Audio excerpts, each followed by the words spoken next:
하나님께서 우리 아버지가 되어 주셔서 여기까지 우리를 이끌어 주셨는데 앞으로도 아버지가 되어 주셔서 우리의 삶을 이끌어 주실 줄로 믿습니다. 지혜로운 사람은 그 사람의 말이 아닌 태도를 본다고 합니다. 지그지글러의 말입니다. 지혜로운 사람은 사람의 말을 보는 게 아니라, 그 사람의 말을 듣는 게 아니라 그 사람의 태도를 본다고 합니다. 그런데 여러분, 사람만 그러는 게 아닙니다. 하나님 또한 그 사람의 태도를 보십니다. 여기 갈렙이라고 하는 사람은 원래 이스라엘계 사람이 아니에요. 비이스라엘계 사람이에요. 그는 에돔 족속 그리고 에돔의 유목민이었을 확률이 높다고 학계의 학자들은 이야기하고 있습니다. 민수기 13장에 보면 그가 여호수아와 갈렙과 더불어서 유다 지파의 리더가 되어 있습니다. 그러니까 여기에서 우리가 깨달을 수 있는 것은 뭐냐면, 하나님께서는 혈통이 중요한 게 아니라 하나님은 언약, 그리고 또 하나님은 태도를 보시고 그 민족의 리더로 삼다는 것입니다. 여러분, 하나님은 우리의 태도를 보시는 거예요. 하나님과 동행할 때도 주님과 나와의 태도가 굉장히 중요합니다.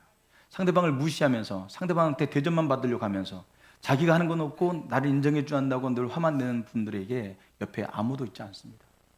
후배들하고 있어 보면요, 요즘은 대접받으려고 하는 사람 옆에는 아무도 있지 않아요. 때가 달라졌어요. 완전히 달라졌습니다. 먼저 본을 보여야 됩니다. 먼저 솔선수범해야 되고, 먼저 희생하고, 먼저 섬겨야 돼요. 그러면 그 뒤에 따라와요. 하나님께서는 오늘 이 시대에 우리에게 이 갈렙을 통해서 우리의 태도를 바꾸라고 말씀하십니다. 갈렙의 이름의 뜻이 뭔지 아십니까? 개라는 뜻입니다. 개라고 할 때 우리는 나쁜 거 생각할지 모르지만, 욕을 생각할지 모르지만, 충견들이 있지 않습니까? 충견들은요, 주인을 떠나지 않아요. 만약에 주인을 해코지 하려고 하면 충견은요, 가만히 있지 않습니다. 가만히 지켜봅니다. 이 사람이 혹시 내 주인을 해야지 않을지 지켜보는 충견이 있어요. 똥개는요, 주인을 지키지 않습니다. 맨날 공을 쫓아다닙니다. 산으로 들로 고양이 보고 쫓아다니고 주인 옆에 있질 않아요. 이게 똥개들이고. 딱 충견은요, 주인 옆에 딱 지키고 있어요. 그 주인을 아무도 손댈 수 없게 만들죠. 진돗개가요, 이렇게 군견을 쓸 수 없는 이유가 그것 때문이랍니다. 다른 개들은요, 훈련시키면 훈련자에 따라서 움직이는데 진돗개는 한 번 주인은 영원한 주인이래요. 그래서 훈련사의 말을 듣지 않는답니다. 군대 그렇게 똑똑한 그리고 모든 군견으로서의 자격이 충분한 이 진돗개가 군견이 되지 못하는 이유는 뭐예요? 너무 주인에게만 집중하는 거예요. 주인밖에 모르는 거예요. 그래서 진돗개를 군견으로 쓰지 못한답니다. 여러분, 개조차도요, 태도가 있어요. 개조차도 태도를 갖고 있단 말이에요. 하나님을 대하는 나의 태도, 하나님을 예배하는 나의 태도, 기도하는 나의 태도가 여러분 다시 새로워져야 합니다. 대접받으려고 예수 믿는 게 아닙니다. 남들이 나 인정해 주려고 직분 받는 게 아닙니다. 내가 섬기려고 직분을 받는 겁니다. 기도를 30분을 이렇게 해보면요, 내 기도, 내 자녀, 내 가정, 나의 필요가 구해져요. 딱 기도가 30분 끝나고 나서는요, 그 다음부터는 하나님의 마음, 하나님의 뜻, 하나님의 사명, 하나님의 계획, 하나님의 마음을 살피기 시작해요. 그러면서부터 하나님과 연결되기 시작하고, 그때부터 기도의 능력이 나타나기 시작합니다. 여러분의 필요만 구하고 가지 마시고요, 그 시간을 넘겨보라고요. 그 기도 시간이 내 마음이 달라지는 어떤 계기점이 있어요. 오늘 갈렙은요, 그의 마음이 달랐답니다. 갈렙은요, 많은 지파, 많은 사람들이 있었지만 그들과 마음이 달라서 하나님은 그의 마음이 달랐다고 말해요. 여기서 달랐다고 하는 것은 그 영혼의 방향성이 달랐다는 겁니다. 그의 삶의 중심의 태도가 달랐다는 겁니다. 여러분, 하나님은 우리 존재를 보고 있습니다. 나의 행동 하나를 보고 있지만 그 행동 안에 있는 동기까지, 그의 중심, 그의 방향, 그의 태도를 통하여서 하나님 살피고 계시는 거예요. 여러분, 어떤 사람들 일을 맡겨보면 내일처럼 하는 사람이 있어요. 즐거이 하는 사람이 있고, 기쁨을 하는 사람이 있고, 더 힘에 붙이는데도 더 최선을 다해서 해준 사람이 있어요. 하나님이 일할 때 하나님을 위해서 내 자신을 부인하고, 하나님을 위해서 내 감정을 내놓고, 하나님을 위해서 포기하고 희생하려는 사람이 있는가 보면 내가 더 중요해요. 내 감정, 내 중심, 내 위치가 더 중요한 사람이 있어요. 여러분, 그게요, 하나님은 그거 다 보고 있어요. 태도를 다 보고 있어요. 예배드리는 태도 하나도 다 보고 있습니다. 앞자리에 앉아서 하나님께서 손을 들고 찬양하고 있는 하나님, 하나님만 예배하겠습니다. 나를 예배하지 않겠습니다. 내 중심을 예배하지 않겠습니다. 내 자존심을 예배하지 않겠습니다. 사람도 예배하지 않습니다. 오직 하나님만 예배하겠습니다 하는데, 그 하나님만 예배한다는 게 무엇인지 내 마음에 딱 깨달아지는 거예요. 여러분, 저는 그 고백을 하면서 이렇게 이야기했어요. 나도 예배하지 않겠습니다. 내 자신을 예배하지 않겠습니다. 여러분들은 세상 살아가면서 순간순간 내 자신이 원하는 걸 예배하잖아요. 내가 원하는 걸 하잖아요. 원하면 바람도 쐬러 가고 원하면 이것도 저것도 하잖아요. 저는 그 순간에도 하나님만 예배하겠다고 고백할 때 은혜가 제 삶 속에 회복이 임하고 있습니다. 여러분, 태도만 바르게 하면 은혜는 오는 거예요. 태도가 바르면요 공부가 돼요. 아무 생각도 하지 않고 발전도 성장도 그리고 뭐 알고 싶은 것도 없이 살아가는 인생 얼마나 여러분 허망합니까? 인생은 한 번뿐이에요. 두 번이라면 여러분 그렇게 살아도 돼요. 대충 그렇게 살아도 괜찮아요. 근데 두 번도 아니고 한 번뿐인데 내 인생 소중하니까. 내 인생 너무 소중하니까. 한 번뿐인 인생 정말 주님 앞에 멋지게 정말 주님을 기쁘게 하고 싶어요. 정말 주님을 마음껏 높이다가 사랑하는 아들아 내가 너의 태도를 보았다. 너의 중심을 내가 봤어. 내가 너무너무 그때 감사했고 고마웠어. 나는 하나님 앞에 그런 이야기를 듣고 싶어요. 그날을 소망하며 달려가고 있습니다. 하나님도 우리의 태도를 봐요. 여러분, 갈렙이 게라는 이름을 가지고 또 비이스라엘계 그리고 에돔 유목족 속에 있는데 유다 지파의 리더가 되어 있는 모습 얼마나 대단합니까? 하나님은 우리의 태도를 통해서 결과보다도 우리의 태도 이걸 통해서 놀라운 일들을 이루어 가십니다. 여러분, 하나님은 결과보다도 우리의 태도를 더 귀하게 보십니다. 여러분들한테 이 말씀을 드리고 싶어요. 태도를 통해서 거룩과 영광의 문이 열립니다. 뭔가 영적으로 사모함이 있고 깊이가 있는 사람들은 보면 전부 다 하나님을 향한 호기심이 있어요. 지적 호기심이 있어요. 무언가 내 인생의 양과 질이 증가되기를 원하는 사람들에게 첫 번째로 나타나는 증상이 있는데 그게 뭐냐면 지적 호기심이에요. 지적 호기심이 없다는 것은 그 사람은 원하는 게 아니에요. 알고 싶은 게 아니에요. 변화되고 싶은 게 아니에요. 성장하고 싶은 게 아니라는 거죠. 뭔가 우리가 새로운 것들을 도전하고 알고 싶으면 반드시 그 부분에 대한 정보를 모읍니다. 우리는 핸드폰도 관심이 없잖아요. 그렇죠? 핸드폰 걸고 받고 문자나 보내고 이걸로 끝난 분이 있는데 어떤 분은 핸드폰 기능을 샅샅이 뒤져가지고 관리자 모드까지 들어가가지고요 다 풀어내요. 그래서 관리자 모드까지 들어가서 100% 활용하게 만듭니다. 아니 120% 핸드폰을 사용하는 사람도 있어요. 알고 싶은 사람은 계속 살피고 더 나은 삶을 살아가게 돼요. 모르고 싶은 사람은요 계속 이게 좋고 적당하게 아무것도 고민하고 싶지 않고 머리 쓰는 건 귀찮고 그런 사람은 지금 수준처럼 살다 가는 겁니다. 지금 수준처럼 살다 가고 싶은 거 아니 그냥 하루하루가 그냥 지겨워요. 하루하루 사는 게 너무 힘들어요. 그러면 할 말 없어요. 나는 한 번뿐인 인생 그렇게 살고 싶지는 않습니다. 한 번뿐이니까 전 내 인생에 대해서 최선을 다하고 싶은 거예요. 더 알고 싶고 내 태도가 게을러지는 게 난 싫어요. 내가 혹시 게을러질까 봐 나는 매일 순간순간 내 자신을 점검합니다. 저기는 루틴이 있습니다. 아침에 일어나면 하는 루틴. 첫 번째는 눈을 뜨지 않아요. 하나님께 기도해요. 하나님, 오늘도 하나님을 사랑하고 싶습니다. 지지하고 싶습니다. 하나님 앞에 거룩하고 싶습니다. 나를 하나님의 영광을 담는 통로로 하나님의 영광을 담는 그릇으로 사용해 주십시오 하고 기도해요. 그 기도 한참 하다가 딱 일어나면 이제 침대를 해요. 하나님 내 인생의 질서를 잡아주십시오. 내 인생을 회복시켜 주십시오. 오늘 아침에는 침대를 딱 가게 잡았어요. 딱 잡으면서 하나님 내 인생의 질서를 잡아주십시오. 내 삶의 내 마음 중심의 방향을 하나님 앞에 계속 고백할 때 하나님의 제 인생을 붙잡고 계십니다. 여러분, 임진왜란을 일으켰던 도요토미 히데요시가 있습니다. 그가 노부나가의 몸종이었어요. 허드렛 일을 하는 종에 불과했어요. 노부나가가 24살, 도요토미 히데요시가 21살이었습니다. 그런데 노부나가가 딱 나오잖아요. 나오면요 겨울인데 신발 신는데 신발이 따뜻한 거예요. 이게 왜 이러지? 한 번도 아니고 매번 나갈 때마다 신발이 따뜻한 거예요. 나중에 알고 봤더니 도요토미 히데요시가 품속에다 품고 이렇게 있는 거예요. 주인이 나올 딱 방에서 기척을 내는 순간 딱 갖다 놓고 사라지는 겁니다. 한 번도 아니고 두 번도 아니고 계속 그렇게 반복했어요. 나중에는 도요토미 히데요시를 인정하게 되죠. 그리고 충복이 돼서 허드렛 일을 하던 그 사람이 가장 가까운 신복이 됩니다. 작은 태도 하나도 그 인생을 바꾸는 거예요. 작은 거지만 아무것도 아닌 것 같이 보이지만 그 하나가 정말 3살밖에 차이 안 나는 그 주인에게 충성을 다할 때 결국 도요토미 히데요시는 그 기회를 붙잡게 되는 겁니다. 여러분들에게 하나님이 주신 이 예배의 태도는 어떻습니까? 여러분에게 주어지는 순간 이렇게 귀한 중직이라고 하는 사명을 맡기시고 내게 준 이 자리 하나님께서 태도를 요구하실 때 나는 어떤 태도로 주님께 인정받을 건지 저는 이렇게 생각했으면 좋겠어요. 다음 세대가 지금 내 태도를 보고 본받을 만한가? 이 태도를 보고 다음 세대가 따라올 길인가? 그것이 아니면 가면 안 돼요. 중직자는 그렇게 생각해야 돼. 내 태도가 지금 내가 하고 있는 이 말 행동이 내 다음 세대가 우리 청년들이 보고 따라올 길인가? 그게 아니면 잘못된 길을 가고 있는 겁니다. 하나님을 위해서 충성하십시다. 기둥이 됩시다. 이런 말보다 더 실제적인 건 다음 세대가 내 모습 보면 존경할까? 이 모습 보고 다음 세대가 따라올 모범이 되고 있는가? 과부의 두렵돈이 있습니다. 성경에 보면은 과부가요 온종일 일한 것을 하나님 앞에 내드리고 감사하고 있어요.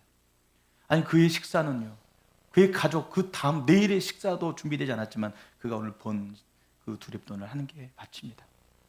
예수님께서 감동하십니다. 백부장의 믿음은 어때요? 백부장이요, 주님 오실 필요 없습니다. 주님 말씀만 하옵소서. 예수님을 감동시키죠. 예수님께서 말씀하세요. 이스라엘 중에 이만한 믿음을 가진 자가 있었더냐. 예수님을 인정해드리는 거예요. 예수님을 대하는 태도가 다른 이들과 달랐어요. 예수님이 감동받습니다. 여러분, 감동받으면 그 사람을 곁에 둘 수밖에 없어요. 감동받으면 그 사람을 쓸 수밖에 없어요. 감동받으면 그 사람을 높여줄 수밖에 없어요. 여러분, 하나님도 감동받기 원하십니다. 하나님을 감동했던 사람들, 여러분 그들은 반드시 분명한 태도가 있었어요. 내 자신이 아니라 하나님을 위해서 내 자신을 포기하는 분명한 태도가 있습니다. 나를 위한 이기적인 태도는요, 하나님 앞에 인정받지 못합니다. 그러니까 예배의 은혜도 없고 능력도 나타나지 않습니다. 여러분, 하나님만 나의 소망으로 삼길 바랍니다. 정말 하나님 그분을 섬기고 있는 분명한 태도, 내가 누구의 종인지 여러분 자신에게 물어보길 바랍니다. 여러분, 저는 우리의 인생 가운데 빠져버린 태도가 있다고 생각해요. 성도들에게 요즘 이 시대에 교회 가운데 네 능력이 사라진 이유, 거룩과 영광의 문이 닫혀버린 이유, 예배는 드리는데 하나님이 사라져버리고 하나님의 임재가 사라져버리고 하나님의 말씀이 사라져버리고 하나님이 나를 터치하는 그 터치가 사라져버린 이유가 무엇일까? 그건요, 에메트가 없기 때문입니다. 에무나, 에메트, 아만 같은 의미예요. 신실, 진실이에요. 요즘 사람들에게 신실이 사라졌습니다. 진실이 사라졌습니다.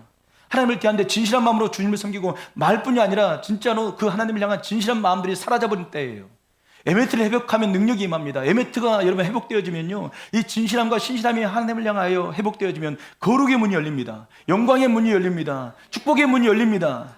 여러분, 성도들이 은혜 받으려고 합니다. 부르짖습니다. 기도하지만 왜 능력이 임하지 않을까요? 아니, 기도를 여러분 한두 해 했습니까? 1년, 2년 했습니까? 10년이 넘었습니다. 20년이 넘었습니다. 30년째입니다. 그런데 왜 축복이 임하지 않을까요? 예배를 한 번 들었습니까? 두 번 들었습니까? 100번, 200번, 지금 300번, 400번도 넘게 드렸어요. 그런데 왜 축복의 문이 열리지 않습니까? 에메트가 없기 때문입니다. 여러분, 사람과 사람을 대할 때 진실하지 않아요. 맨날 속이고 빈말이나 했었고 농담이나 하고요, 나를 우습게 앓고 가볍게 여기고 무시해요. 그 사람에게 무슨 축복을 주고 그 사람과 무엇을 나눌 수 있겠어요? 예배드리는 태도 하나만 봐도요, 내게 주어진 시간과 내게 주어진 모든 것들에 대하여 하나님 앞에 진짜 진실하냐고요, 신실하냐고요. 여러분, 사람과 사람과 관계도 에메트 해야 되지 않습니까? 진실해야 되지 않습니까? 근데 이 진실함이 교회에 빠져 있는 겁니다. 성도들에게 빠져 있는 겁니다. 예배는 드리는데 진실함이 사라져 버렸습니다. 그러니까 능력이 없고 은혜가 없는 겁니다. 매일 자기가 듣고 싶은 말만 듣고 싶어요. 좋은 말, 아무 부담 없는 말만 듣고 싶어요. 부담 없는 말을 듣고 싶은 것이 아니라 우리는 하나님의 말씀을 듣고 싶어야 합니다. 하나님의 말씀하는 바를 들어야 됩니다. 그래야 관계가 회복되죠. 하나님의 말씀하는 바가 있는데 그건 듣고 싶지 않고 편한 말, 듣고 싶은 말만 듣고 싶다 그러면 관계 회복돼요. 아내가 여보 나는 힘들어, 여보 나한테 부담스러운 말 하지 마, 설거지 해달라는 말 하지 마, 밥 해달라는 말 하지 마, 편한 말만 해줘, 날 인정해 주는 말만 해줘. 그럼 관계가 돼요? 하나님이 듣고 싶은 말, 하나님이 말씀하고 싶은 말을 듣고 싶어요. 그러니까 여러분, 내 기도, 내 요청이 아니라 그 요청을 넘는 그 순간이 하나님 만나는 순간이에요. 내 기도하다가 내 필요를 간구하다가 하나님의 마음, 하나님의 뜻, 하나님의 사랑, 하나님의 계획, 하나님의 의도를 발견하고 하나님, 이 민족과 이 시대 가운데 다시 한번 깨어나는 세대, 다시 한번 이 시대 마지막 때 정결하게 예비된 주의 신부들을 하나님 이제 준비해야 될 때가 됐습니다. 나는 부족합니다. 성령님 도와주십시오.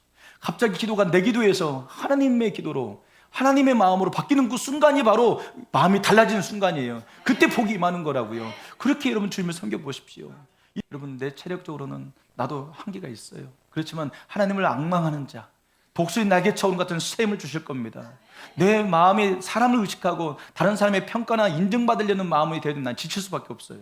근데 오직 하나님 한 분만, 그분만의 종으로서 오늘 또 섬기기 때문에 주님의 셈을 주시는 거예요. 태도가 여러분 우리 인생을 바꾸는 겁니다. 좋은 자리 가려고 하지 말고, 편한 자리 가려고 하지 말고, 인정받는 자리 가려고 하지 말고요, 내가 있는 자리에서 그 자리를 존귀케 하란 말이에요. 여러분의 태도가 여러분 우리 교회를 바꿀 겁니다. 여러분의 태도가 교회를 바꾼다고요. 하찮은 자리도 존귀하게 바꿀 수 있는 건 여러분의 태도예요. 맡겨진 일이 하찮다고요? 아무도 없는데 내게 맡겼다고요? 은사도 없는데 내게 그 일을 맡긴 게 아니라 충성만 있으면 하나님 그 사람을 쓰십니다. 여러분 갈렙은요 유다 사람이 아니에요. 혈통으로는 유다 사람이 아닌데 그의 태도를 보고 지금 유다 지파의 리더로 하나님이 삼으셨습니다. 한 청년이 있는데 이 청년은 안내를 맡았어요. 남자 청년인데 향수를 뿌렸는데 샤넬 거 뿌린. 딱 들어갔는데 무슨 냄새지? 교회 향기 너무 좋다. 샤넬을 딱 뿌리고 청년이 딱 안내를 보는 거예요. 그리고 그 교회에 승무원이 있었는데 승무원한테 미술을 어떻게 하는지 인사는 어떻게 하는지 다 배워가지고 뒤에서요 청년이 딱 안내합니다. 그래서 새가족한테 물어봤더니 새가족 하는 말이 내가 이 교회 정착한 데서 새가족부 그 청년의 역할이 굉장히 컸다고 다 평가를 하는 거예요. 그래가지고 그 청년 때문에 그 승무원을 초청해가지고 모두 새가족들이 전부 다 인사훈련을 하는 거예요. 그 청년이 만든 그 어떤 코스를 따라서 새가족부가 새가족을 대할 때 훈련을 배우는 겁니다. 나중에 이 청년이 선교 부원이 됐어요. 선교 부원이 됐는데 그 전에 있던 선교 교회를 다 조사한 다음에 이 교회는 선교가 뭐가 필요하고 이 교회는 선교가 뭐가 부족하고 이 교회는 어떤 식으로 앞으로 선교를 해줘야 되고 이걸 다 정리하고요. 그 전에 잘된 점과 못된 점 지금까지 선교했던 비용을 싹 정산해가지고 싹 파일로 갖고 있는 거예요. 그러니까 선교 부장님이 이 교회 이번에 선교해야 돼 말해야 돼. 그러면 청년이 이건 좀 부족합니다. 안 됩니다. 안 되고요. 그 교회는 해도 됩니다. 이 청년한테 다가 맞고 선교비를 지출해요. 자기에게 맡겨진 일을 시켰으니까 어쩔 수 없이 하는 게 아니라 자기에게 맡겨진 일을 존귀하게 만드는 충성됨이 있는 거예요. 여러분들에게 주어진 자리에 충성됨을 가지고 존귀하게 만들어 보십시오. 나한테 뭘 맡겨야 됩니까? 뭘 맡겨도 제대로 안 하는데 맡겨진 자리에서 여러분 존귀함을 만들어서 그 일을 통해서 하나님께 영광을 돌리고 우리 성탄 교회 안에 부흥이 오는 통로가 되길 바랍니다. 하찮은 일은 없어요. 존귀하게 여기지 않는 자만 있을 뿐이에요. 하찮은 일은 없어요. 충성하지 않는 자만 있을 뿐이에요. 충성하면 하찮은 일도 존귀하게 되는 것입니다. 우리 성탄 교회 성도들에게 에메트를 가르치고 싶어요. 진실하라. 그래서 저는 빈말도 하지 않았으면 좋겠다. 저는 이런 생각을 해봤어요. 벌써 들으신 분은 들었겠지만 제가 그런 생각이 드는 거예요. 우리 성탄 교회는 목회자들이 꼭 한번 목회해보고 싶은 꿈의 교회다. 우리 성탄 교회가 주님 앞에 충성한다면, 우리 성탄 교회 한 분 한 분이 하나님 앞에 진실하다면, 여러분의 가정에 진실해 오셨을 겁니다. 내 자녀들에게 부모로서 진실하게 살아오셨을 거예요. 충성을 다하고 최선을 다했을 겁니다. 자녀에게 아끼지 않았을 거예요. 그 자녀에게 부모로서 진실하게 달려왔고 때로는 힘들기도 했고 피곤하기도 했지만 그 자리를 끝까지 지켜오셨어요. 그 애매한 모습으로 하나님을 섬겼으면 좋겠습니다. 여기까지 믿음을 지켜오신 여러분이 갈렙이에요. 지금까지 살아오신 여러분들이 믿음 지키고 살아오신 분이 갈렙이에요. 저 천성을 향해 달려가는 여러분이 갈렙이고 예수는 끝까지 한번 잘 섬겨보겠다고 하나님만 섬겨보겠다고 고백한 여러분이 갈렙인 줄 믿습니다. 여러분 옆에 분이 한번 격려했으면 좋겠어요. 당신이 갈렙입니다. 두 번째 인사하겠습니다. 에메트만 회복하면 하나님의 거룩과 영광의 문이 열릴 겁니다. 시작. 네, 하찮은 일도 충성하면 존귀한 일이 된다는 거. 우리가 에메트만 회복하면 우리 성탄 교회 금요 기도회 아니 그리고 모든 예배에 여러분 삶의 거룩과 영광의 문 열리는 하나님을 체험하는 놀라운 삶이 될 줄로 믿습니다.